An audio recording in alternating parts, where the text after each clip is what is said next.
Hey guys, Morgan the Rebellious Reviewer. We talk about music, books, movies, shows, and video games. And today, we're gonna be starting a new series that'll last for the entire month of October. And in this new series, I'm gonna be reviewing a different horror movie every single day for the entire month. So, let's get started with The Strangers. And this is Morgan's 31 Days of Horror, is the name of this series. So I've been intrigued by this movie for a little while. My aunt let me borrow it a few years back, and I never got around to watching it until now, but the reason I was intrigued is she said it was one of the most terrifying things she'd ever watched. And yeah, I think that's largely because it's a home invasion story and my aunt is terrified of home invasions.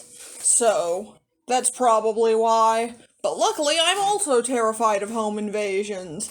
So, I thought, well, maybe it'll terrify me too. And now that I've watched it, did it? Well, no, but I think that's only because I'm not easily scared by, movies.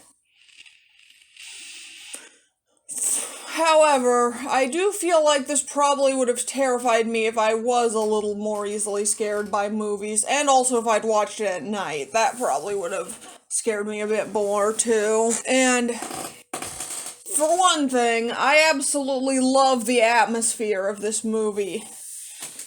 The shaky cam is great. I love how everything is in darkness for most of the movie until the very end. That really adds tension to the atmosphere of this movie. Even better than the tense moments are the moments that are ironically not tense. Like there are parts where the home invasion is going on, but they had a romantic candlelit dinner before all of this happened. And I love how the vinyl record keeps playing even as the home invasion is going on. And the music's like really happy. It's just doesn't match at all, but it's kind of hilarious in a very darkly ironic way. And I also love the contrast between the romantic candlelit dinner and the home invasion as a whole. Another brilliant thing about this movie is the costumes. These costumes are terrifying. The guy's mask looks like some kind of weird evil ghost, and both of the girls' masks look like creepy porcelain dolls or something. Which, yeah, if you're afraid of dolls, that'll creep you out. That's all there is to talk about in terms of how this thing looks. Let's talk about the plot. Okay, so this is a pretty typical home invasion plot with the horror movie cliche of the phone not working. But unlike some horror movies where it's just not working for seemingly no reason, here they actually make it very believable. Like, the phone needs charging, and then the home invaders destroy the phone.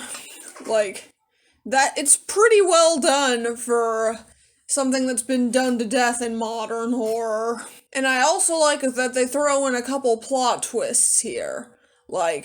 There's one part where the male lead, James, disappears for a long time, and we're not sure if he's alive or dead. I'm not gonna spoil whether he is. And the scene where at the end where the home invaders are driving away from the house, is also brilliant. I love how they come across a couple of kids, basically, who are passing out Christian pamphlets, and then one of the home invaders says she wants one, and then when asked if she's a sinner, she says, sometimes. That, just the implied creepiness there is beautiful. As for the characters, I felt like the home invaders were pretty good villains. The fact that they had no motivation other than, hey, you were home, just shows that they're a bunch of psychopaths.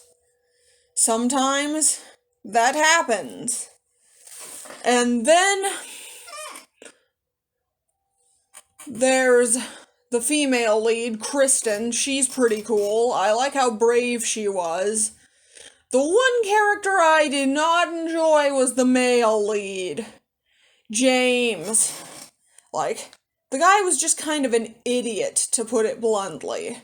Like, he kept making dumb decisions, which I get is standard in horror movies, but that doesn't make it any less annoying. It reminded me a bit of this commercial I saw from Geico that's like, if you're in a horror movie, you make stupid decisions. It's what you do. If you want to save 15% or more on car insurance, you switch to Geico. It's what you do. This video is not sponsored, by the way. Finally, can I just say that I love the soundtrack for this movie? Not only is it hilarious when combined with what's going on, the songs themselves are also just great, especially the Merle Haggard song. You guys know I love my outlaw country, or at least those of you who have been watching my videos since the beginning know that. So, naturally, I'm happy they threw some outlaw country into the soundtrack a little bit. So, overall, I think this was a great movie.